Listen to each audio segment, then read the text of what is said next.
नमस्कार विद्यार्थी मित्रांनो, आजच्या सेक्शनमध्ये आपण जिल्हा बँक भरती परीक्षा असेल, विभागीय भरती परीक्षा असेल, मग जिल्हा बँक भरती परीक्षा, बँकिंग सहकारी भरती परीक्षा, तर या प्रत्येकी भरती परीक्षेच्या संदर्भात ज्या परीक्षा ऑफलाईन घेतल्या जातात, काही परीक्षा ऑनलाईन घेतल्या जातात, तर प्रत्येक परीक्षेच्या बेसवर प्रश्नपत्रिकेमध्ये विचारले जाणारे फुल फॉर्म सेक्शन हे तुमच्यासाठी खूप महत्त्वाचे असतात. तर आपण आजच्या सेक्शनमध्ये हे महत्त्वाचे फुल फॉर्म अभ्यासणार आहोत. प्रत्येकाने व्यवस्थित लेक्चर शेवटपर्यंत अभ्यासायचं आहे. सर्वात महत्त्वाचा पॉईंट आपण यामध्ये दोन पार्ट करणार आहोत. तर पहिल्या पार्टमध्ये काही महत्त्वाचे फुल फॉर्म अभ्यासणार आणि दुसऱ्या पार्टमध्ये पुढच्या सेक्शनला आपण काही महत्त्वाचे फुल फॉर्म अभ्यासणार आहोत.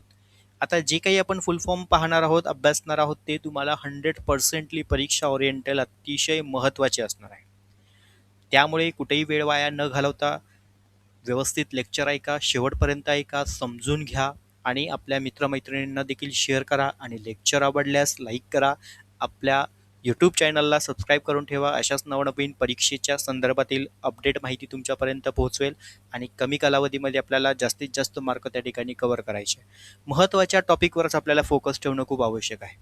परीक्षेमध्ये नक्की आपल्याला कोणत्या बेसवर किती क्वेश्चन विचारले जातात याचा देखील अभ्यास अंदाज तुम्ही घेणं आवश्यक आहे. सो आपण त्याच बेसवर हे सर्व लेक्चर्स कव्हर अप करतोय जिल्हा बँक भरती परीक्षेच्या संदर्भात. तर जे विद्यार्थी ऑनलाईन बॅचला जॉईन झालेले आहे, तर प्रत्येकाला स्क्रीन शेअर केलेली आहे. प्रत्येकाने व्यवस्थित लेक्चर ऐका आणि या ठिकाणी समजून घ्या.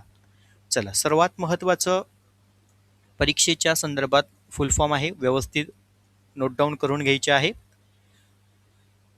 पहिला फुल फॉर्म DCCB. DCCBचा फुल फॉर्म काय आहे रे? आता या ठिकाणी मी तुम्हाला इंग्लिश उच्चार पण दिलाय आणि मराठीमध्ये त्याचा अर्थ पण दिलाय, पण आपल्याला परीक्षेच्या दृष्टीने फुल फॉर्म करेक्ट माहिती असणं आवश्यक आहे. त्याकडे आपला मेन फोकस असला पाहिजे. DCC, district central cooperative bank, correct प्रत्येकाला माहितीच असलं पाहिजे, कारण परीक्षा देत आहे जिल्हा बँक भरती परीक्षेची, तर हे फुल फॉर्म तुम्हाला करेक्ट माहितीच पाहिजे. बऱ्याच वेळा असं होतं की आमचं सर पर्यायामधनं निवडताना चुकून जातं, बरोबर की नाही? तर करेक्ट जर आपल्याला व्यवस्थित माहिती असेल तर नक्कीच तुम्हाला त्याचा पेपरला फायदा होत असतो. PACS म्हणजे primary agriculture credit society. SCB म्हणजे स्टेट कोऑपरेटिव्ह बँक, म्हणजे जिला आपण राज्य सहकारी बँक. आता पहिले जे हे तीन आहेत ते आपल्याला त्रिस्तरीय पतरचना जी आहे सहकार क्षेत्रामधली, तर ते राज्य, जिल्हा, प्राथमिक, ओके, त्या बेसवर. पुढे RBI, reserve bank of India, NABARD, national bank for agriculture rural development, SIDBI, okay. तर हा small industrial development bank of India, म्हणजे जे लघु उद्योग विकास बँका असतात त्यांच्या संदर्भातले. त्यामुळे बँकिंग रिलेटेड एक्झामला तुम्हाला हे 100%ली बघायला मिळणार. पाठीमागच्या काही ऑफलाईन ऑनलाईन दोन्ही परीक्षेचं तुम्ही जर रिसर्च केला, अभ्यास केला, तर नक्कीच तुम्हाला ह्या गोष्टी त्या ठिकाणी बघायला मिळतील आणि हे तुमचे हातचे मार्क असतं. इथे काही तुम्हाला पाठांतर रट्टा करायची गरज नाही, बरोबर की नाही? हे तुमचे हातचे मार्क आहे आणि हे प्रत्येकाला त्या ठिकाणी मिळणं आवश्यकच आहे. त्यामुळे ते करेक्ट तुम्हाला त्या ठिकाणी निवडता आली पाहिजे. चला, पुढचं सेबी, SEBI, ओके, म्हणजे security exchange board of India. NPCI, national payment corporation of India. KCC, Kisan credit card. त्यानंतर SHG, सेल्फ हेल्थ ग्रुप, म्हणजे स्वयंसहायता गट, ओके. चला, हे 10 प्रश्न व्यवस्थित कळाले फुल फॉर्मचे. पुढचे बघूया. JLG, ओके, म्हणजे joint liability group, okay, joint liability group. त्यानंतर पुढे PSL, priority sector lending. NPA, non performing asset. CRR, cash reserve ratio. SLR, statutory liquidity ratio.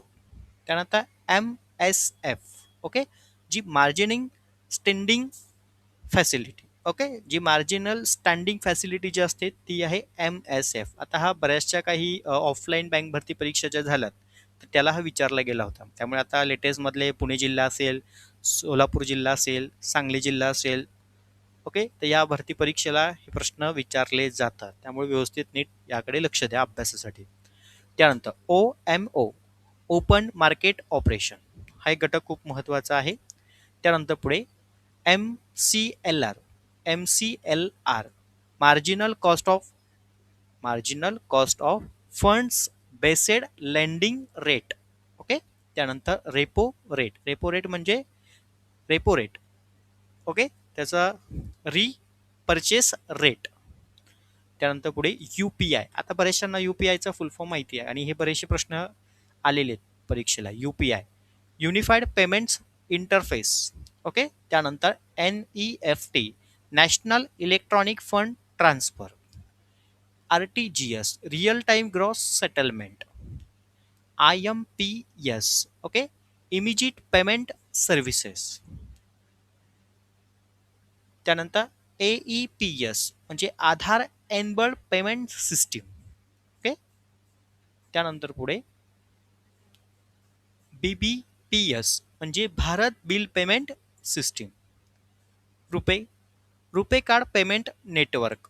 बघा आता रुपे जरी म्हटलं आहे तरी फुल फॉर्म माहिती असला पाहिजे. RuPay card payment network. ATM automatic trailer machine. POS point of sale. OTP one time password. Okay. PIN personal identification number. Okay. चला हे महत्वाचे. क्लिअर. ठीक आहे. पुढे KYC. आता KYCच्या संदर्भातलं नो युअर कस्टमर म्हणजे KYC. पुन्हा CKYC जी सेंट्रल नो युअर कस्टमरच्या संदर्भातली असते म्हणजे केंद्रीय. त्यानंतर AML anti money laundering. Okay. चल पुढचा प्रश्न घ्या. CFT म्हणजे combating the financial of terrorism. Okay. त्यानंतर पुढे CASA करंट अकाउंट आणि saving account. FD fix deposit. RD recurring deposit. NDTL म्हणजे net demand and time liability. त्यानंतर पुढचं घ्या. CAR capital adequacy ratio. Okay. CIBIL credit information bureau India limited. IFSC Indian financial system code जो IFSC code. आता हा पण व्यवस्थित IMP करून ठेवा. हा बऱ्याच वेळा तुम्हाला रिपीट आलेला आहे काही बँक भरती परीक्षांमध्ये. MICR magnetic ink character recognition. Okay. ECS म्हणजे electronic clearing services. DBT direct benefit transfer. Okay. पुढे बघूया शेवटचा FPI फॉरेन पोर्टफोलिओ इन्व्हेस्टमेंट. तर आजच्या ह्या सेक्शनमध्ये आपण हे 45 महत्त्वाचे त्या ठिकाणी फुल फॉर्म सेक्शन अभ्यासले. पुढच्या सेक्शनमध्ये आणखी पुढचे काही फुल फॉर्म मी कव्हर करेल. ओके. विद्यार्थी मित्रांनो सेक्शन आवडल्यास चॅनलला नक्की सबस्क्राईब करा. बेल आयकॉनला क्लिक करा जेणेकरून आपले नवनवीन महत्त्वपूर्ण व्हिडिओ हे तुमच्यापर्यंत पोहोचतील. आणि या फुल फॉर्मचा 100% अभ्यास करून ठेवा. हे तुम्हाला परीक्षेला विचारले जातातच त्याच्यामुळे याचा अभ्यास करूनच ठेवा. ओके. सर्व विद्यार्थ्यांना पुन्हा एकदा प्रशांत क्लासेसकडनं परीक्षेसाठी हार्दिक शुभेच्छा. धन्यवाद.